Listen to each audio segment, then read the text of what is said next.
Mike took his life because of the pressures that he was in doing the job that he loved. 25 years on the force, her husband took an oath to protect and serve. Tonight, Darlene Gorhum talks about the pressure and the lies and the final straw that led SAPD Captain Michael Gorhum to take his life. In tonight's Defenders investigation, a widow trying to clear her husband's name. He was not on Ashley Madison. No. There's never been any proof of that at all. A cheater's website that played a part in tarnishing Captain Michael Gorham's reputation. But was it deserved?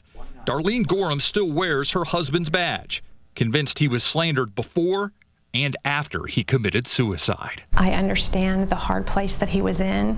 I still wish it wouldn't have happened. As the head of internal affairs, Darlene says Mike was feeling pressure from his superiors, one of which he was investigating. And the night before he took his life, he was convinced the cheating site Ashley Madison was one of the ways he would be brought down. After the very public leak of Ashley Madison clients in 2015, the city began an investigation. He shared with me the fact that it might hit the media that he would come out as someone who had visited the Ashley Madison site.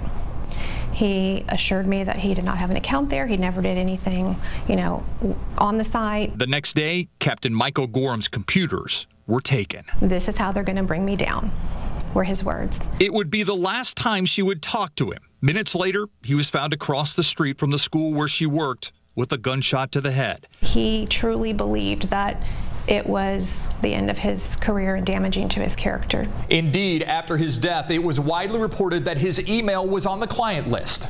It wasn't. But still, when you Google his name, it's not hard to find articles linking Michael Gorham's death to Ashley Madison. Through an open records request, we requested the results of the city's investigation. It shows no one was disciplined. He knew there was nothing on there. I know there was nothing on there, but I don't know that he believed that that was what was going to be reported. Meanwhile, a widow and her family continue to miss the man caught up in the Ashley Madison mess. And Darlene Gorhum, to this day, does not Google her husband's name. And I know I can't change what's on the Google search engines. That will forever be there. But the people who know him and love him and care about him and know the real story. SAPD would not comment on the Gorham investigation. So where did the Ashley Madison information come from? Darlene Gorhum has her suspicions, but nothing she can prove. As for suicides at SAPD, it is a real problem. Tomorrow night, one SAPD officer who came to the brink of taking his own life and turned back. How he is now helping other officers. That's tomorrow on the Night Beat at 10.